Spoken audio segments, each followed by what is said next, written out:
sports, all plays. Yeah. All sports, all plays. All sports, all plays. 365, we making up plays. We talking the game, get you through the days. We're high in the court, the dime in the lane. Variety, topics, living the same. All presentation, sports information. Hitting the airways, taking the nation. All sport, all plays, like working your faces. Grace at the field, so tie the laces. All sports, all plays.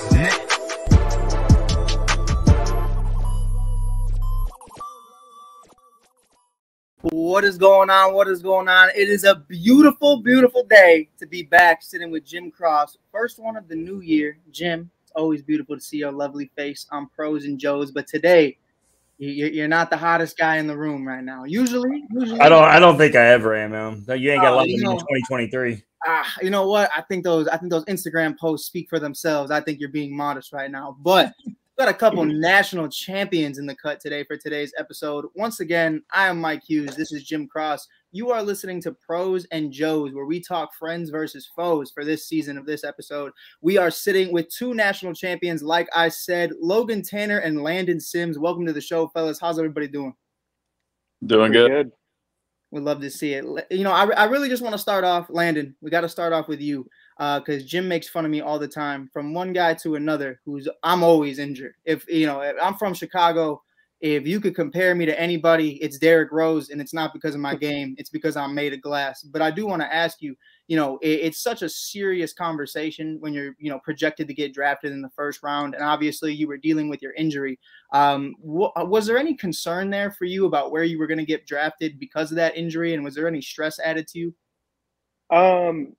It was actually kind of the complete opposite with the stress. Mm-hmm. When you're playing in your draft year, you kind of feel the pressure and anxiety of, having to perform as best you can every single time you're out there. And when I got injured, one of the only good things about it was that, I kind of felt like I had a weight lifted off my shoulders in terms of the draft stuff because, I couldn't do anything about it anymore. Mm-hmm. I had to, or more so everybody else had to base, what I did in college previous to that point. And I felt like I put myself in a good situation to still be in a good situation, whether hurt or not. But, I couldn't do anything about it anymore. I couldn't play. So, I kind of had to just sit back and relax, which is pretty hard for me to do, but and just wait for the draft to roll around. Hey, this man, Mike, was the best first base coach you'll ever find.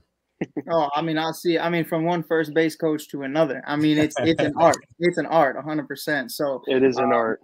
Obviously you're in a much bigger magnitude than I am coaching high school ball, but it's something I do want to ask you, before we get into draft day and everything, what that was for you, being that guy who's just turning into, from a stud on the field to now not just the biggest cheerleader of the team, but one of the biggest minds of the team, being kind of like that third, fourth coach on the bench. What's that like for you? How's that transition?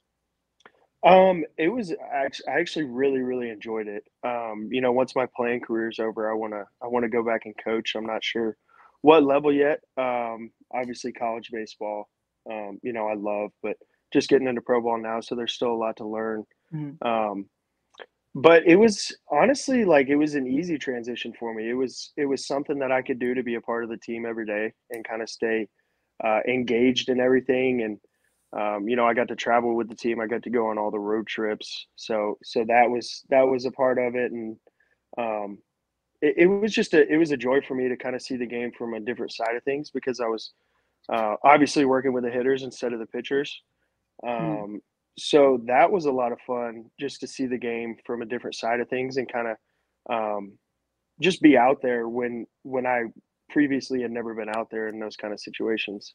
Right, for sure. And then getting into the draft, obviously 34th overall to the Arizona Diamondbacks, who, obviously we're going to get into that in a little bit, but, there's a lot of history that comes with that. So where were you in that moment? Who was surrounding you? What was that situation like when you were getting that draft call? Yeah. So the day leading up to it, I had a bunch of friends over that day. And then some of my closer friends and family members were there for the draft. It's kind of a whirlwind. the MLB draft is kind of crazy, and people go in different spots, and it just every little move in the draft means something. So that day was kind of stressful and hectic. Um, I had no idea that the Diamondbacks were going to pick me. I had a short list of teams that I knew I had a better chance of getting picked by than other teams. And then, the 34th pick rolled around, and my agent called me and told me that I was going to the Diamondbacks. And, the rest is still kind of unraveling right now in terms of, my next step because of my rehab and everything like that, and just trying to get back onto the field. For sure, for sure. And Logan, for you, man, I mean, let's transition. Got to talk to, I'm gonna call him Big Hutch. You gotta represent over here. Logan, man, drafted 55th overall by the Cincinnati Reds. I hate to say it, as a Cubs fan, I hate to say it because I'm a big fan of your game, man. But hey, I get to see you year round at some point. So I mean, that's how I look at things. That's how I'm glass half full kind of guy. But same conversation for you, man. Where were you on draft day? What was that phone call like? And what were the emotions going through you? I was with a bunch of friends and family, and we kind of had like a little draft party. Leading up to the day, I kind of had a feeling where I thought I would go. I knew there were some certain teams towards the back half of the first round, early second round that I liked and that liked me.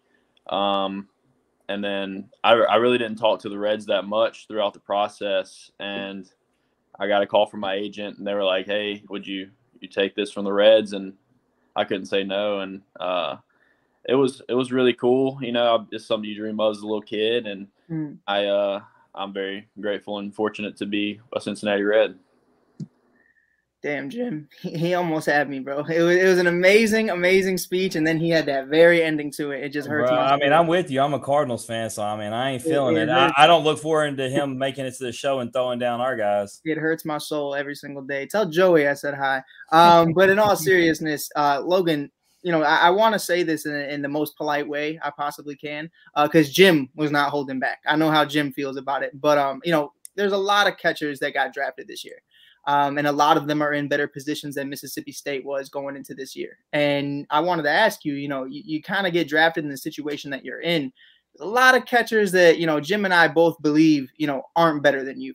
Do you think that that's kind of taken into account on why you were drafted where you were and the situations with the other catchers too, who quite frankly weren't better than you, but definitely in better situations? I think it's just one of those things where, I didn't play up to my standards, and I didn't go as high as I wanted to. And it's just one of those things you just have to live with, and you live and you learn. That's kind of how I went about it, and that's about all you can do. Mike, I'll always feel like, team success plays a role. I mean, these guys know because, for instance, just to use one of their teammates, Will Bednar is worthy of a first-round draft pick, but because of how well he played coming into the draft, just upped his stock, and it helped him. And I think, per my just personal opinion, and I'm not somebody drafting, I think Mississippi State kind of having a low season probably didn't help Logan's case, because before that, everybody knew who Logan was. And I'm still strong about it. There's 4 guys I know drafted ahead of him shouldn't have been. But you know what? Cincinnati, hey, they got the benefit of that. Right. And, I think another part of that as well, man, I wasn't even going to do it. I was going to make another Aiden Hutchinson joke, but I'm not going to do it. I'm not going to do it. Not today. Not today. But we're going to go back to it. Landon, man. I mean, listen, I don't know if you've seen this show before. I get a lot of heat. So I know that's exactly why Jim is having me ask you this question. First and foremost, I want to apologize to all my teachers who taught me throughout middle school and high school. I did not know what a UCL was, Landon. I knew what Tommy John was, but I did not know the technical term. So that's our conversation. Fair. That's fair. That's what I'm saying. See, he ran into it on Preston. I did run into it on Preston. It sucks too, because it was probably the most intelligent guy in the world that I talked to, and it was an unfortunate circumstance. But keeping on that train, talking about that, what was that experience like for you? What went through your mind when you kind of find out, listen, I got to get Tommy John, and this is going to be the situation that I'm going to have to deal with for the next year and a half?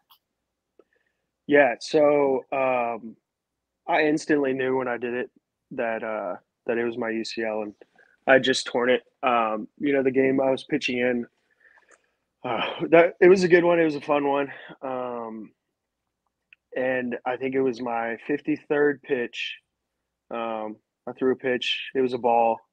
And I felt something weird with my elbow, kind of like a pop, more of like a separation. Right. And then I threw another pitch, same thing. And I knew it right then and there. It's kind of just like at first it was really defeating. I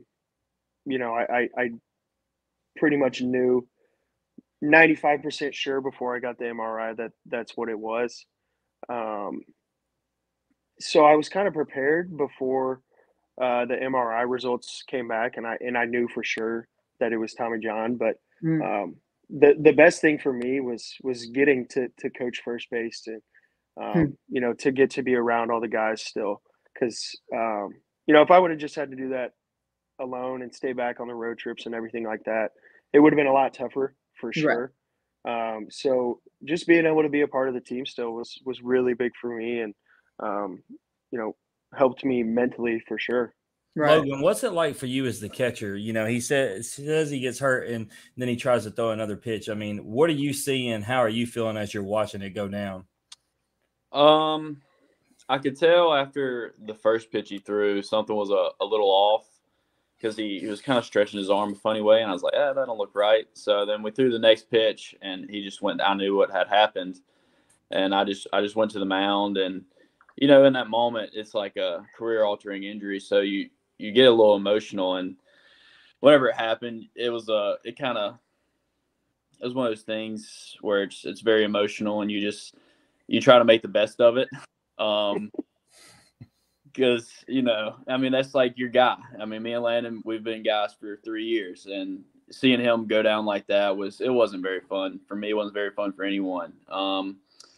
And it's just one of those things you just see, and it's just what happens sometimes. It's just Mike, there's probably a picture of it, and it's like Landon actually smiling because Logan's crying, and he's actually laughing in the moment, in a tough moment. I mean, he's laughing right now. He's like, what a jerk, bro. What a jerk.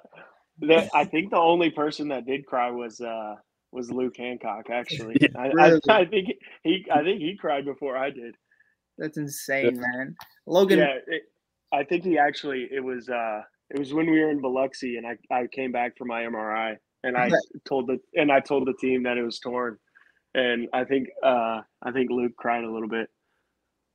That is crazy, bro. That is crazy. But that's the impact. That's the impact of you even being back at first base, still having you there. I think that's such a game changer because, so many guys, they get injured, especially in the pros, never see him again. You won't see him for another year and a half. So many guys are just, not to say they're about themselves, but they're not still with the team. Like you look at, I know Tatis is one of those situations. Before, obviously, the PEDs and everything, he's still injured. You don't see him in the dugout. You don't see him anywhere. And in the NBA, all the time, guys go missing for, hell, no one in Chicago saw Derrick Rose for like 3 years. And we were all wondering what happened to him. But Landon, for you, man, where are you at in that transition right now and your progress with trying to get back onto the field?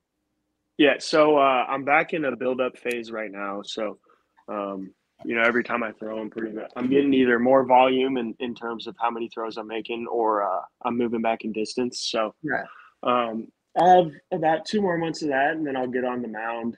And that mound progression will go for another two months. Mm-hmm. And then, I'll slowly get back in my game progression and hopefully be back in game by mid-June. So I'll be facing hitters in a real game, wearing pants and cleats again.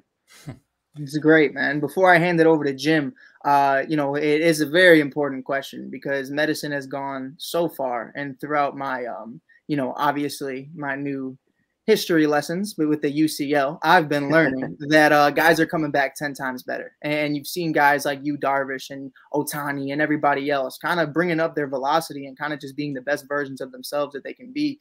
Is that encouraging for you that you kind of have that understanding of, hey, listen, I got it out of the way. It happened now. It happened at probably, if we're being completely honest, the best time of your career because you're so young. Is that like a really important factor for you?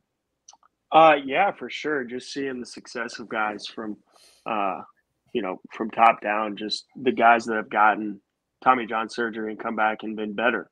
That's kind of been my goal from the very beginning was, I don't want to just get back to where I was. I want to be better from it. Right.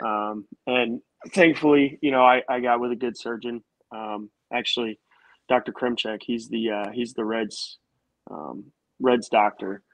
He did my surgery. He did a really good job. He's got a really good history. And so I feel really good about it, and I'm ready to get back out there for sure. Well, hopefully Logan never has to meet the Reds doctor. Yeah. I hope you never meet him. So, with you, Logan, man, obviously Landon's rehabbing, but you're playing for the Daytona Tortugas. And, before I talk about the baseball portion, man, I got to talk about these uniforms, man. I'm seeing these pictures. I mean, y'all got the neon pink and green. I mean, you come from a traditional maroon and white, what's it like wearing those flashy colors? I kind of like it, it's a little more fun when you're out there. He's flashy. I'm a flashy type of guy. It makes the eyes pop. The ladies love it. He's a big look good, play good. Hey, look good, play good. You play good, they pay. Yeah. That's what Dion said. So Come on, Logan. Talk to me, bro. So I mean, I like them. I think it's fun. I think a lot of minor league teams have some fun uniforms, and I think it's just a cool way just to get it's easier to sell those jerseys than it would be to sell something else that's, who wants to buy like a Holt jersey? Like somebody's going to get a Holt jersey. Some people are going to buy a Holt jersey. Somebody's not going to buy a white jersey. So, I mean, I think it's a good way for money and revenue to be made. And it's fun to play in as a player because you can do a lot of different things. Yeah, absolutely. So as far as the baseball experience, first I got to know your first bomb, because I watched you hit so many, at Mississippi State. Was it opposite field like you always like to do, or did you hit it straight away? I hit it dead center. Talk to me, Logan. Damn. No, hey man, his Oppo tacos are a sight to see, bro. They leave the park in a hurry too. Talking to me, man. Talking to me, loving it. If I could pull it a little bit, I'd be a little bit better. But yeah, I'm dead center, fastball, middle away, 93. It was a good pitch to hit. 93. Landon's doing his input. So, I didn't get to see the clip, and that's why I asked, but I have been seeing the clips of, you throwing, popping up, catching. So, I mean, the adjustment so far from what you've had from Mississippi State to minor league ball, what have you been learning so far in your experience? I think just building a relationship with pitchers is a lot tougher. The language barrier, not knowing a guy very long. Sometimes, my first couple starts, I had never caught the guys that I was catching, except for in the bullpen. So I mean, I got a 20-pitch preview of what I'm about to go back there and catch, and it's just a little more difficult because you're used to guys that you've caught for 4 months in the fall, and then you've caught all their spring pins and all that. And I think just, trying to figure out how a guy is and what he likes to do is probably the biggest adjustment so far. But I think going in with a full spring training will really help that, because then you'll be able to catch a multitude of guys that you'll be playing with and catching multiple pins.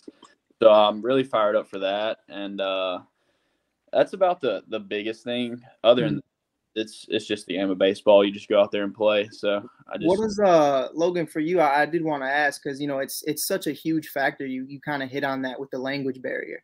I remember Wilson Contreras from Venezuela and Yu Darvish from Japan.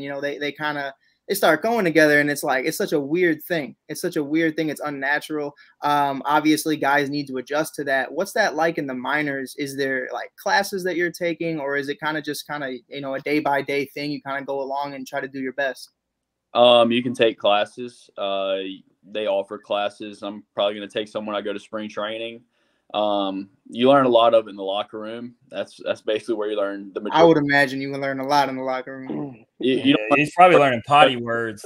A lot of shit in the locker room. Yeah, you learn the funny words in the locker room. Funny words are the ones you learn in the locker room. The ones that'll make them laugh. Yeah, but they offer classes, and you just gotta kind of feel your way around and see what they like, honestly.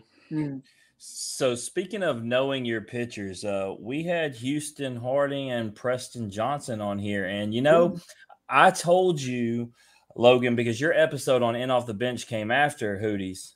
And old Hootie tried to blame that home run in Game 2 of the College World Series on you. Well, Mike was here. He ran it back. He walked into one, and he had to own it. He was like, you know what? Thinking back, he goes, Logan told me not to throw that pitch, and I threw it anyway, and he hammered it. And I was like, that's not what you told us on your episode. You said Logan wouldn't listen to you, and you threw Logan's pitch. And so it has now been cleared. Hootie has owned it. That home run in Omaha in Game 2 of the College World Series is on him, not you, which you tried to tell us in your episode. You said he was 100% wrong. So just thought I'd let you know you've been cleared of that one.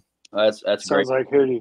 That's Hootie always putting something on somebody else. Oh, he also got caught in his lie talking about he was at the bottom of the dog pile, and then I found out that he wasn't. That was I can tell you who was on the bottom of the dog pile. Sitting on the bottom was the worst possible position. Yeah, the Super Regional was worse. Yeah. So with that, talking about the dog pile, starting with you, Landon, we're now 2 years, but has the national championship feeling wore off, or is that just something that's going to stay with you forever? It does at times, and then at times they hit you, and especially when you're around these guys, because you go in any given locker room, you got 15 guys that played in college, and unfortunately for me, I'm not the only one who won one in our draft class, but most of these guys haven't won one, and you're like, wow. To actually go through the process and be the last team standing is so much harder than anybody can fathom, really. It gets looked over how special a performance and how special of a season you have to actually be the last one standing. What about you, Logan? You still got that feeling? I'm the same way as Landon. I play with a lot of college guys, and there's one other guy that's won one other than me, and he went to Oregon State.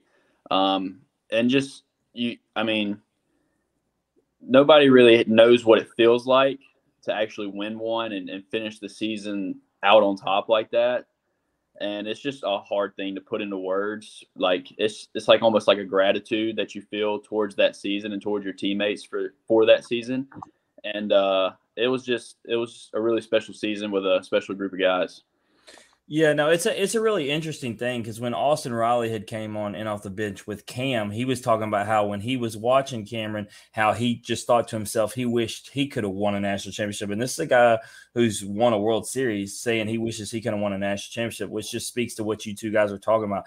Not everybody's done it and how special it is. Even if you've won at the next level, a national championship is just something cool to have on the resume and be a part of that team and be able to go to Omaha and do that. But, for you, Logan, you got something else special going on. You recently just got engaged. Congratulations. But with that, I got to ask, Greg James talks to me about you more than he does his own son. Is Greg going to be a groomsman, possibly a best man? No, but Greg will be at the wedding. That is for sure. Greg will be there. There's no telling what he talks about me. Dude, I'm telling you, I think he loves you more than his own kids, bro. I'm telling you, it's a big deal. That's you might want to consider putting them in the groomsmen. I'm just saying. But all that friendly stuff is out the window, guys, because we call it friends or foes for a reason. I'm gonna see if you guys bring it like your teammates did and like the other teams did. Actually, I'm gonna keep calling them out, and if they hear about it, Mike, I don't care, man. The only guys who would not play this game well were the LSU boys. Raiselman and Gervais, they wouldn't say anything that we wanted to hear. It sucked. Anyway, so hopefully you guys will play along well. We got questions that we're going to ask. And Landon, I'm going to start with you because I told you about this right off the gate, man. Hatcher and Cameron said they wanted to hit a home run off you more than anybody else of their former teammates when they went pro. So they couldn't get it out quick enough. So how does that make you feel? Is that a respect thing? How you feel about that? Yeah, it's definitely a respect thing for sure. I think it's good that people want to hit a home run off you. Yeah, no doubt. I take it as a compliment. So with that, I have the return question, and it could be one of them or it could be anybody. And I'll tell you ahead of time, Preston and Houston actually had the same answer. They both wanted Rowdy Jordan as their strikeout victim. So I ask you, who of your former teammates, if you could strike out on the biggest stage in the show, who is it? Rowdy would be a good one. But I have one person in mind, like 1,000%. Justin Foscue. I knew that was coming. You don't got to tell. There's a story behind it. That's what I was going to say. You don't got to tell the story, but is there a story there? And I figured. No, there is a story. I mean, I can. Oh, let's get it then. Landon, go ahead. TED Talks with Landon. I haven't forgotten about it since the day he said it. But no, one time we had a scrimmage. I think I had just pitched, and I mean, gosh, he's so good. Like his plate discipline. I mean, I'm 18 years old, coming out of high school where everybody chases everything, and he's not chasing some of the dirtiest pitches I can throw. And so I'm like, dang, like, I mean, he's unreal. Like, rude awakening into college. Like, obviously he went 14th overall, unbelievable player. But I think it was after that scrimmage, I was taking a shower in the showers, and he walked in there, and I'm just minding my own business, kind of just thinking about my outing, you know, whatever it is. And the first thing he says is he just looks at me and he's like, you know, dude, like, you're just really easy to hit off of. Like, you are just like, I just see it so well off of you. And I was like, hey, thanks, dude. Like, I mean, okay, thanks. Like, I didn't know how to respond. And he's like right there, Landon. That's what right. And I haven't forgotten it. So I hope I can face him at some point. Yeah, I'm picturing that. I mean, what do you say? Like, I mean, and what do you, Landon? Can I, not to get too graphic, but like, are you in the shower? Are you dressed? Yeah, I'm washing my hair. Like, I mean, butt naked. This guy just came up to you and had this conversation. Like, that's weird. Like, I don't know what kind of fight you want to have right now. Like, that's a mad. Well, that's weird, like.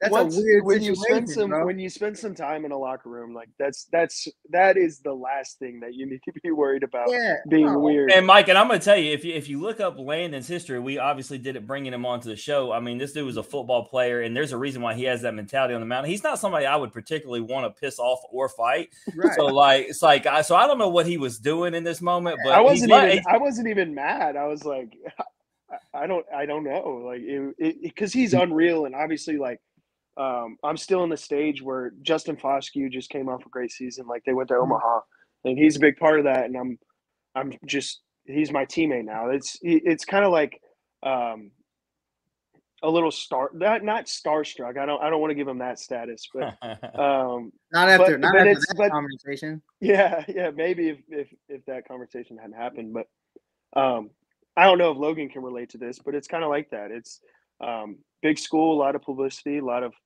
big names. So I wasn't mad. You know Logan what that is? Starstruck by nobody.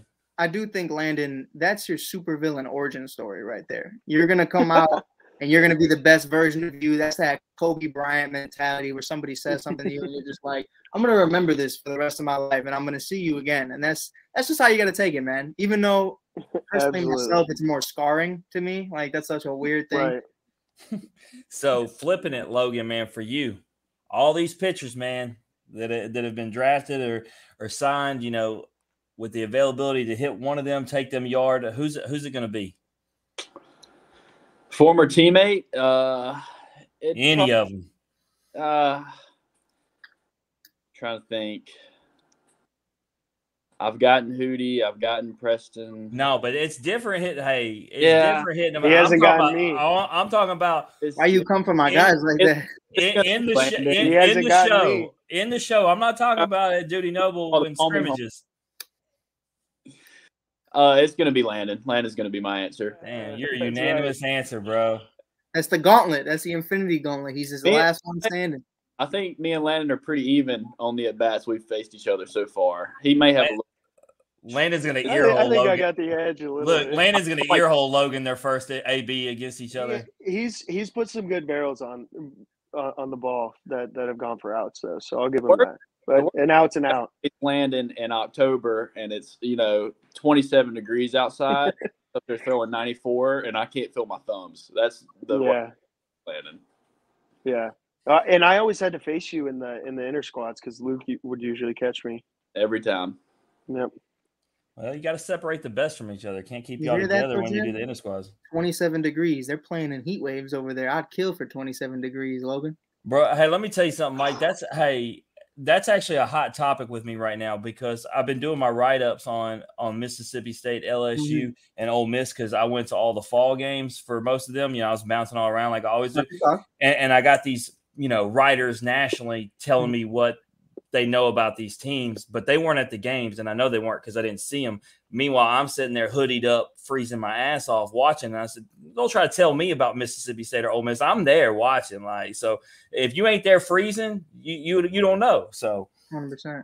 But, let me ask you, I'm going to start with you on this one, Logan. Taking yourselves out of the equation, if you could lay money, place a bet at the casino on the first former teammate of yours to make it to the show, all the way to the show. And let's go national championship year or after. Let's go last 2 seasons because other guys would have a head start. Who would it be? Cameron James. Oh, I love that answer. I feel that in my heart. Landon, how about you? National championship season and after.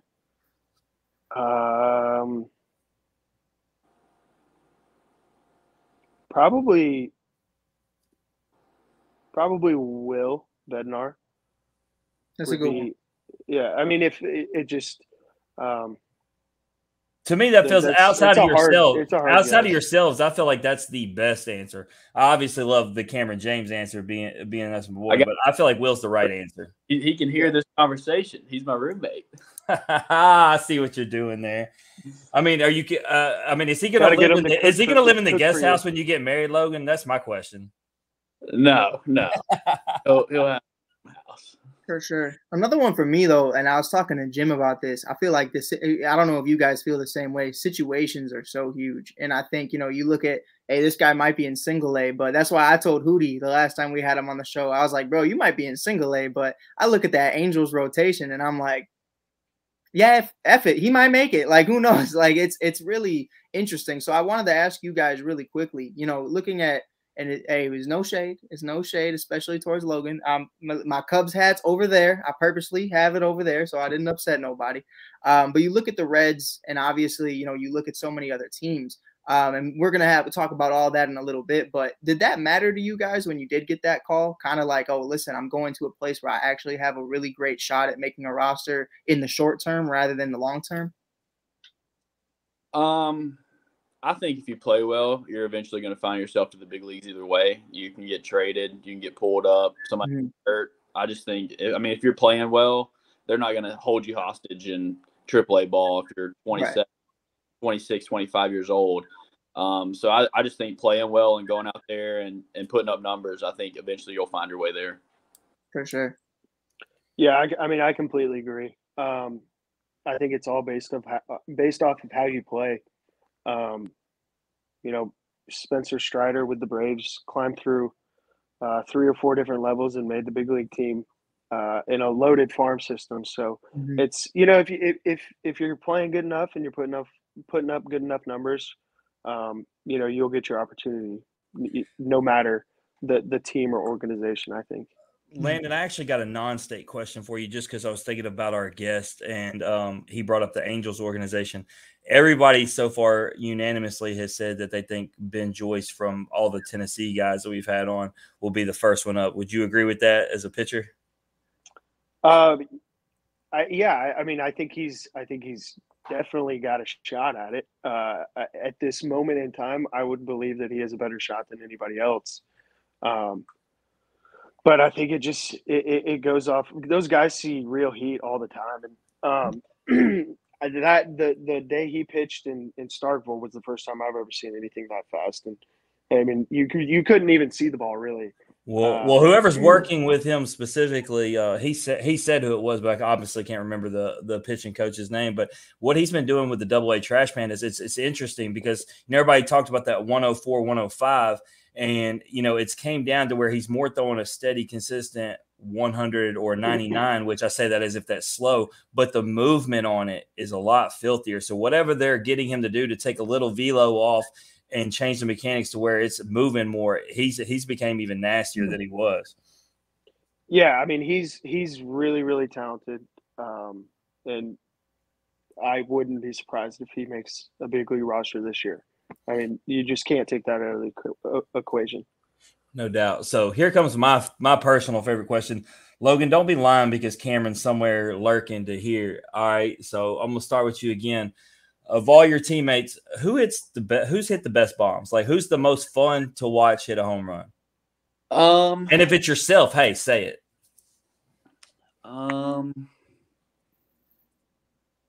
Hammer hit some fun ones. Tulane walk-off. Tulane walk-off is sick. I would say myself, honestly. There's absolutely nothing wrong with that. You had a big one in the Super. I had a national treasure answer in the Supers. I had one in the College World Series. That was just a solo shot though. That one. Yeah, but my favorite one in the College World Series is most people's favorite one. Kellum's left. Yeah, that was my favorite one. That was my favorite one. I'll remember that forever. Yeah, I had just come back. I walked down and then walked back up, and I saw the swing. I was like, "Oh my god, that might be going out." And after yeah, we're not losing. Yeah, I know for individual home run, both these guys' favorite home run is what's his Nico Cavadas. Logan said that ball is still in orbit. Landon, have you heard if it's landed yet? Yeah, it only went 411 feet.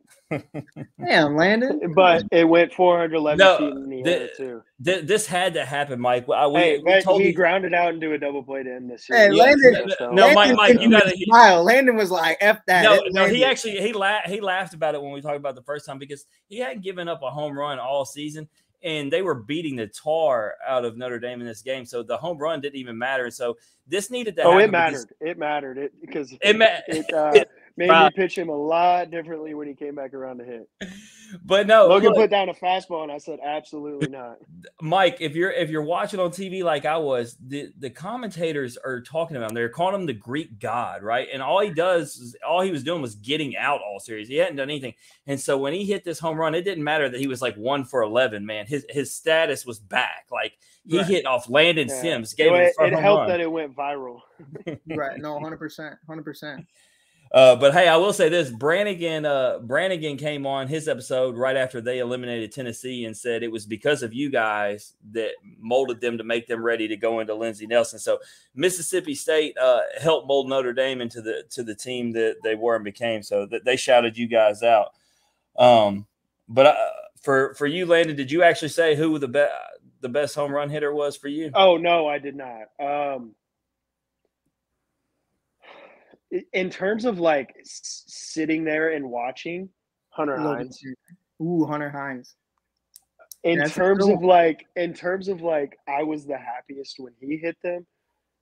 RJ Yeager, 1,000%. He doesn't get talked about enough. Like that dude is like the greatest teammate, one of the greatest people, and he balled out in the SEC. Hit like 17 or 18 home runs, hit 330.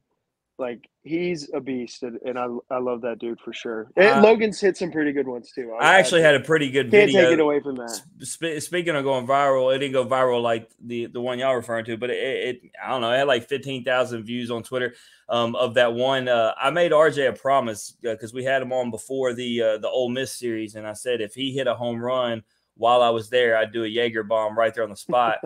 One of the biggest problems was he didn't hit it till late in the game. So this thing had been in my pocket the whole time and it was hot. And so by the time I did it, it was as if Jaeger's not already disgusting. It was extra disgusting. So I videoed the home run and then clipped together the shot and put it out there. And everybody thought it was great. So I'm glad Jaeger hit the bomb. If he could have hit it in the first inning, I'd have been more appreciative. But, is what it is. But I like seeing him hit too. But I'm glad Hunter Hines' name got brought up because that's where I wanted to go next. I wanted to ask you guys. He came on and said that his goal was to hit 25 or more home runs. So I ask you, starting Logan, does he go over or under 25?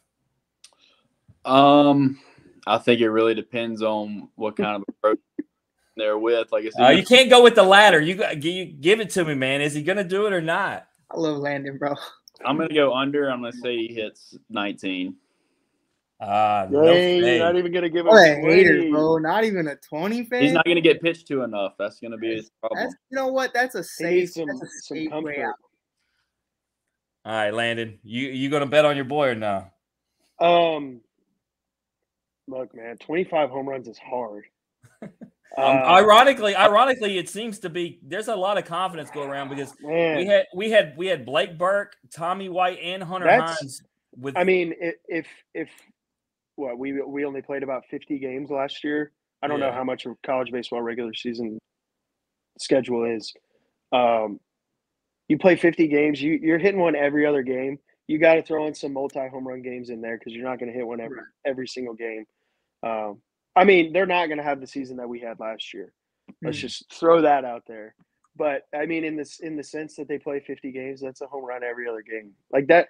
And I mean, like, he's unbelievably talented. I mean, to hit 300 with 17, 18 home runs he had, like, that's a feat in itself. And if he does it, I won't be surprised. Do I think that he's gonna hit 25?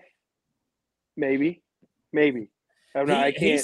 He sets his expectation bar so high. When he talked to us about, so in high school he hit 497, and he talked about how pissed off he was because his goal was 500. So my guy sets his bar really high for what he wants to do. Logan, he's talented. To your point too, at what point do you think they stop pitching to him? Let's say you start sniffing 20. When do you think they're like, all right, F this, you're getting walked 4 times a game?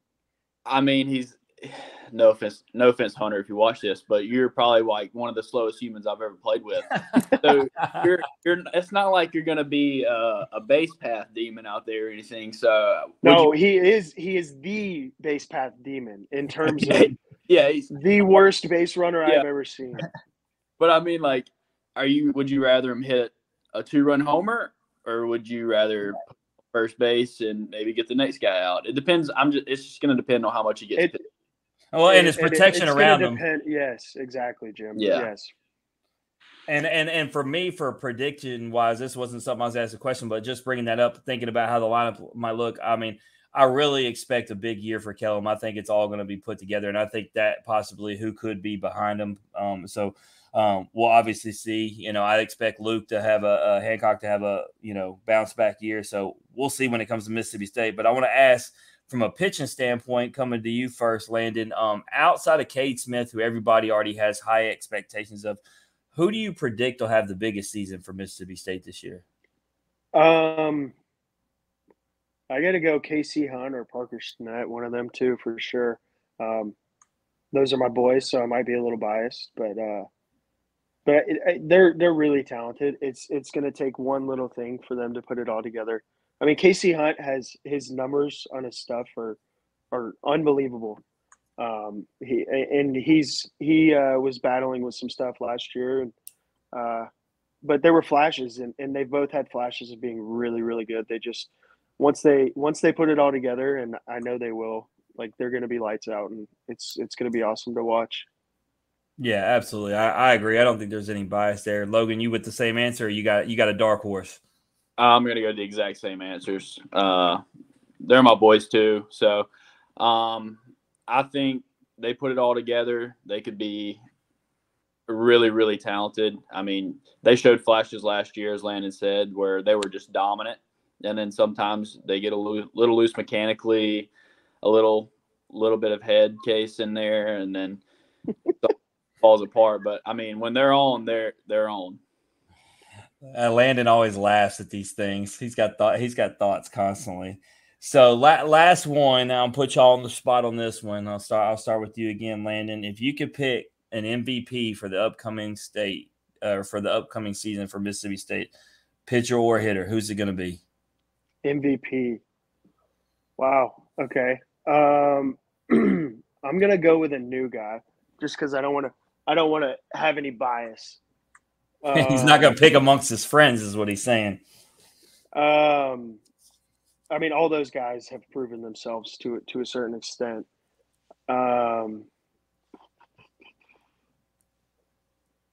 Shoot. Colton Ledbetter is supposed to be like unbelievable.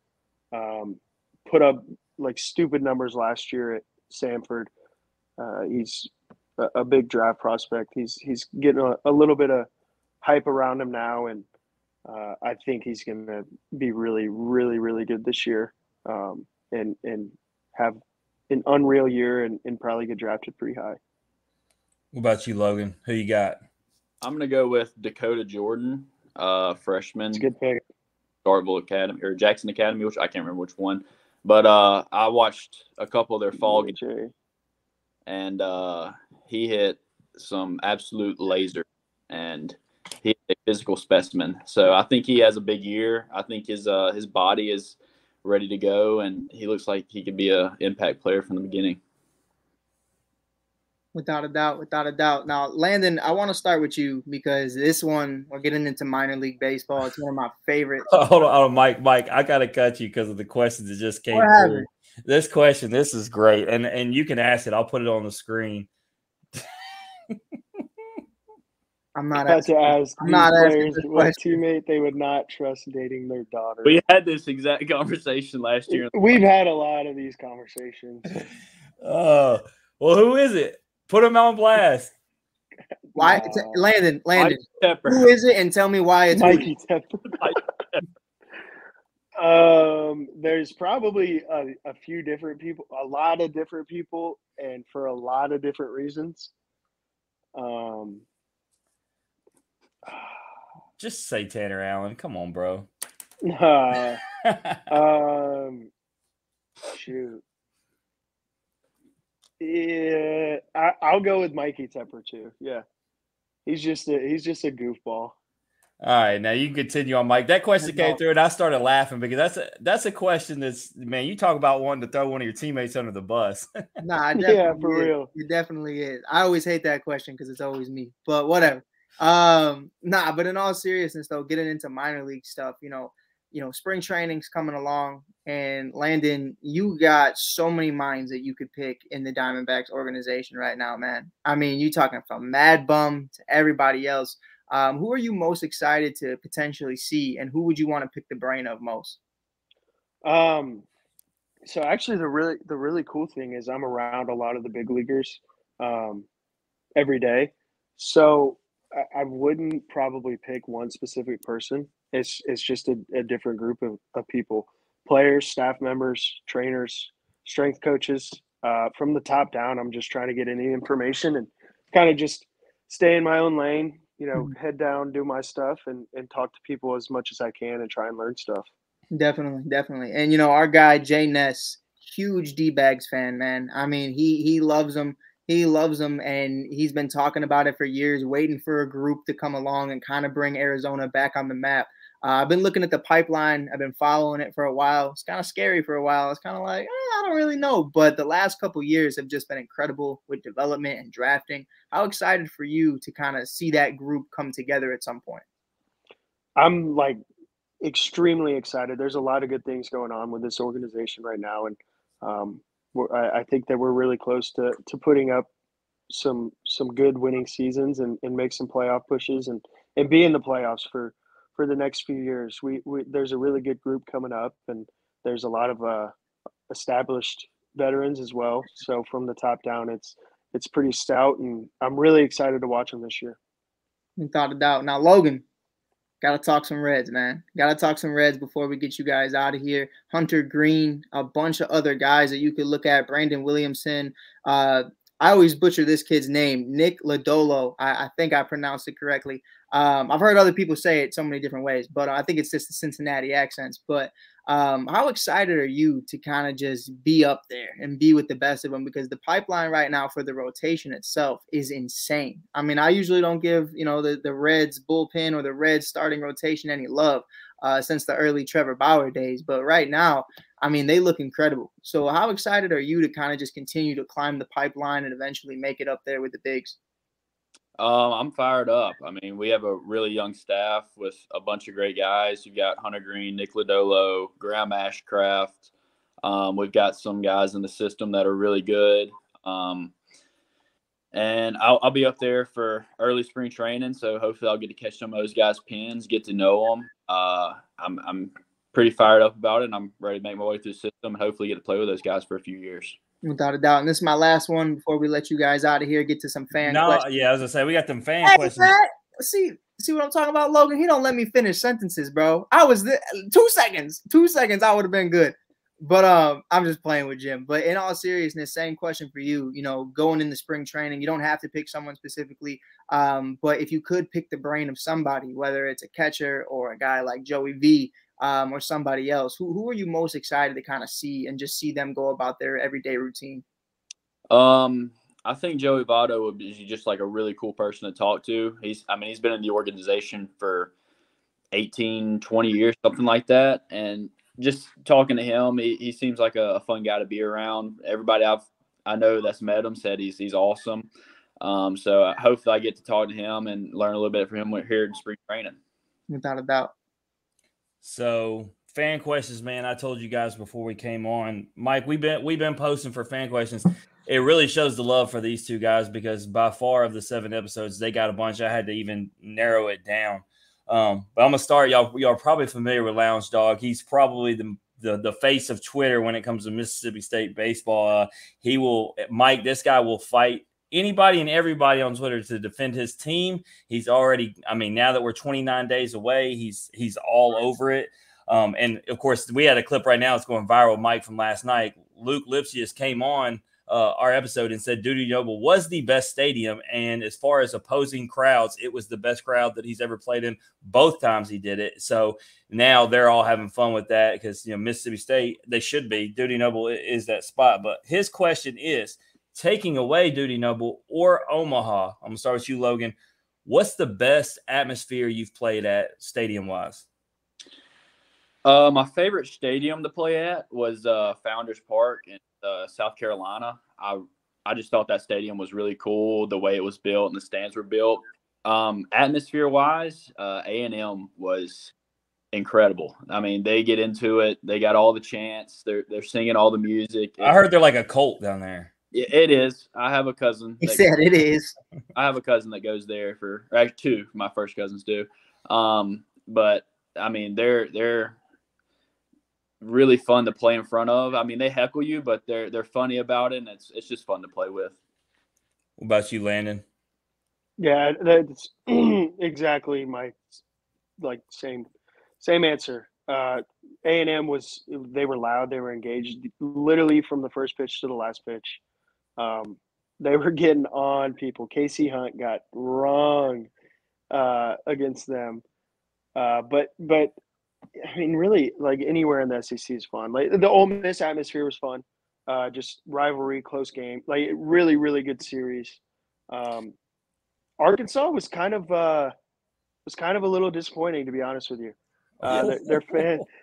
Their fans were really nice to me. It might have been because I was in a sling, but there were some fans behind the dugout that were heckling us, and I just turned around and pointed to my ring finger.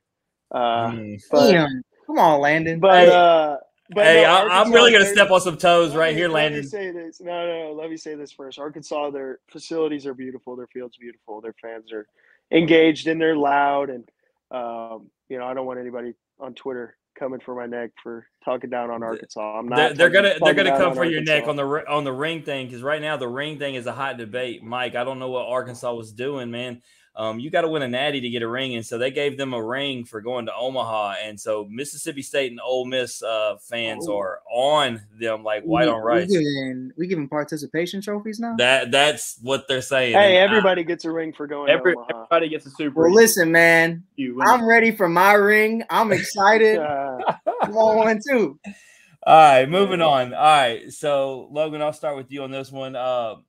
Favorite memory outside of Omaha? That's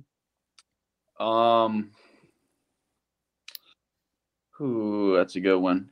I'd have to say Super Regional against Notre Dame. That was just a really fun weekend, and, you know, punching the ticket, going to Omaha with your best friends, and you've been together every day for 8-9 months, and feeling that was just awesome. Is that not the same time when you were on the bottom of the dog pile about to die? That's your favorite moment? Hey, man. Yeah, but I was about to die. It's a feeling you'll never feel again, Jim. Yeah, if he was about to die, I was about to die. Yeah, I was yelling at people to get off Landon's arm. I was yelling for people to get off so I could just breathe. Landon, did Logan take your answer right there? I kind of saw you look back, kind of upset. Yeah. I'm trying to think of. I'll tell you what it is. Bump that. My favorite is Landon in a Globe Life field coming in and for 4 innings throwing complete shutout ball. What'd you throw? 12 batters. You threw 10 or 11 strikeouts. Absolutely just blowing a heat bomb. That was it for me. Yeah, it was. I faced 12 guys and struck out 10. Landon, I wanna throw in another fan question. This one's from Mike Hughes. A hat enthusiast. Where'd you get that lid, Landon? I've been looking at it this whole time. Honestly, I can't remember. Scottsdale, Arizona, in the lid store. I was with him. Oh yeah, you were with me. That's right. Yeah. Logan is Wait, I feel like Logan's the adult over here who's just like supervising everybody, and then Landon's out here just like killing it. Yeah. At the outlet or we're at Fashion Square. We were at the outlet, and then we went to that's right. Yeah. There you go. I'm trying to think. The Super Regional, that's like second to none. Mm-hmm. So in the 9th inning, the 8th inning was like one of the best innings I'd ever thrown at Mississippi State. Single-handedly, when I struck out the 3rd batter in the 8th inning, was single-handedly the loudest I have felt the field when I'm on the field. Tanner Allen's bases clearing triple was really loud, but it was like weirdly loud at the end of the 8th inning against Notre Dame. I don't know if you remember that or not, Logan. But it was like so loud. And we're up 11-7. I'm like, all right, I got this. 3 more outs. Like, there's no way. And Hootie's coming up to me. He's like, 3 more outs, 3 more outs, 3 more. And I'm like, dude, you're walking up to the dude that has all of the control, whether there's 3 outs or not right now. Like, get out of my face. And so I go out there. I think it was either the top of the order or 2, 3, 4. 2, 3, 4. Yeah. So because you said you got him in a double play, didn't you? It was 1, 2, 3 because Cavadas hit 4th. Oh, yeah, that's right. So first guy, I think I got 2 strikes on the first guy. And I hung a slider. He got a base hit. Second guy got a base hit. I think I jammed him. He went through the 4 hole, something like that. And so I'm like, all right, 11-7, 2 runners on, no outs. Like, you're facing the 3 hole. Like, this is not a good recipe for something good to happen. And Coach Foxhall came out, and I'm like, all right, just need a breather. And we're like, all right, we're gonna go with sliders here. So, before I threw the first pitch to the 3rd batter, when I came set, my front knee literally started shaking. I was like, if I blow this game right now, up 4 runs in the 9th inning of the 3rd game of the Super Regional in Starkville, I am literally going to be the most hated person in Mississippi State baseball history. So that was the first time I was like worried about blowing the game. The first and only time I was worried about blowing a game was right then and there, and then struck out the 3rd guy, and then got Cavadas to roll into a double play. And that was my favorite memory. Was literally right even before Lane started throwing the ball to first base. I had already started to take off my hat and take off my glove to throw up in the air. Yeah, no, all that whole run, Mike, man, you just had to be a part of it, and then that's why I was glad I was able to go to Omaha. These guys, it was just so much fun to be a part of. And what I love is, I wasn't even gonna bring this up, but it came up on my Facebook. Remember, I love it because Tanner Allen's the one that talks about receipts, Mike. I don't know if you saw me share, but from 2 years ago today was when we had the Hatcher and Cam original episode, and I predicted Mississippi State to win the national championship. And there it was in January of 2021. I picked it. It happened. That's all I'm saying. So I got the receipt, and I got to watch these guys, and it was the most fun thing ever from an LSU fan getting to watch another team win. But this one's a good question because it's not a memory thing or anything like that. It's actually it came from a high school baseball player. So man, this is a chance for y'all to give some insight. It asks, what's the most effective ways that they taught you at Mississippi State to develop arm strength and strength in general as a pitcher, Landon? Get in the weight room. That's probably my best advice is just to, from the ground up, from the bottom of your feet to the top of your head, you got to be strong and you got to be able to have durability and, make it through a college baseball season. And it starts in the weight room. You got to be dedicated to that. You got to be dedicated to yourself and true to yourself and grind in the weight room before you do anything. I think a lot of the success that I have had in the past, I credit a lot of it to being in the weight room a lot and just being strong and trying to be as strong as possible. Yeah, and so for you, Logan, even though the question was directed towards pitchers, I mean, is it simply the same answer? I mean, it's all about the grind that you put in the weight room as a catcher. Yeah, I mean, I think the more you can strengthen your lower half, the better chance you're going to have. All your power comes from the ground, like Landon said. So, I mean, just get in the weight room, put weight on. Most kids show up to college, they aren't big enough. They have to get in the weight room. They have to grind, show up to college, get ready to go. So now you're talking about your roommate after giving him compliments. I see you. That came from Cam grinded though. That came from Cam himself. All Cam could talk about was how he needed to put the weight on. Oh, he did. He grinded. He worked harder than most people I know. So Logan, I was asked to ask this question. Greg James, listener, said he wants to know what it felt like to be put out of the fantasy playoffs by him. I was beating Greg's eyeballs in by 20 on the first week. My team proceeds to score 80 points. My team that has averaged 130 the entire year scored 80 points, and he beat me. He also lost to Cameron in the championship game, so I got my final revenge. My roommate beat him. So, just a PSA: Logan takes fantasy football entirely too seriously. I noticed by the response. Entirely too seriously, like way too serious with it. That is awesome. So I'll start with you on this. I just got two more. This one's actually particularly a big one for me. Landon, do you think Mississippi State should bring the Blacks back? The pants were really uncomfortable, dude. Like, the pants were really uncomfortable. I don't even think we have them anymore, to be honest with you. So I'm not sure that they're going to be making a comeback anytime soon. Logan, you feel the same way about them? I liked the way they looked. I loved the way they looked. I thought y'all went hard at them. I mean, that's the reason why I had my championship belt done in the black. They made me look a little more slim. The whites. They were slimming. They helped the whole body. You looked about 5 to 10 pounds. I don't have a statistical breakdown. I don't have a statistical breakdown, but that hype video, Logan, that our guy Micah made for you for your episode, a majority of those home run clips you were wearing black. So apparently you liked wearing them for something, because you were smoking balls when you were wearing the black. And it was I loved wearing them. Sunday games, less bullpens. So last question that was asked to us was, for you, I'm gonna start with you, Logan, because it came off with this. The pitcher that you found the hardest to go against in your career at Mississippi State.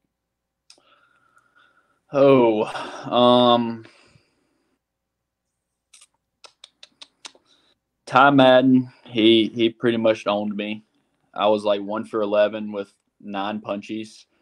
The most uncomfortable at that would be Eric Sarantola, because it was 101 and you didn't really know where it was going. But I had the least amount of success off Ty Madden. I mean, that dude, he owned me for the 11 or 12 at-bats I had against him. And so, that would go all the way back to Globe Life and then in Omaha. Yeah, I feel you. Yeah.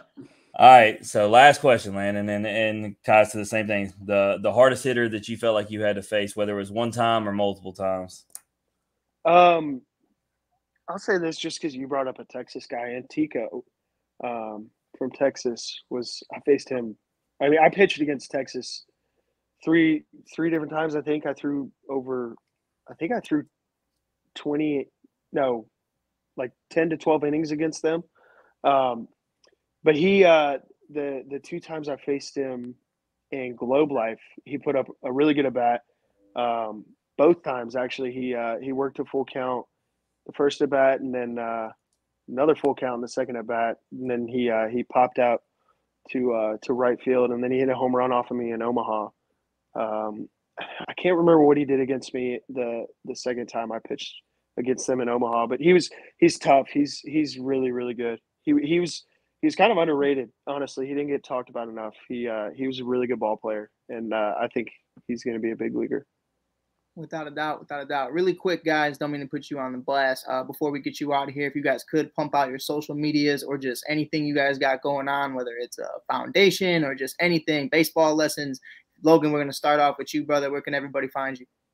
Instagram is Lotan19, and my old Twitter actually got hacked yesterday, so I had to make a new one, and it's 19 Logan Tanner. See, but that's a blessing in disguise because now you gave the right one. Everybody knows where to find you now. It's actually a good thing because he probably got rid of a bunch of people he don't want on his list. They really do be like that. Landon, where can everybody find you, brother? Just Landon Sims on Instagram, and it's Lando Sims. Replace the N with another O on Twitter. For sure. And of course, he's going to be deleting his Twitter when I cut that clip of him saying he's disappointed in Arkansas. I'm just saying. Oh, 100%. Hey, Jim, I got a question for you real quick. So you have asked a bunch of other guys who they think is going to win the national championship this year. And you obviously, like everybody else, is making a mistake by picking LSU. I picked sure, Landon. That's why you rock with me, brother. I already picked who I'm with. You know. What's scary for me is I believe in the 99 curse, and so I'm afraid that LSU will be. It's never the best team. It's never the best. It never is. But I tell you, Arkansas our year, Tennessee last year.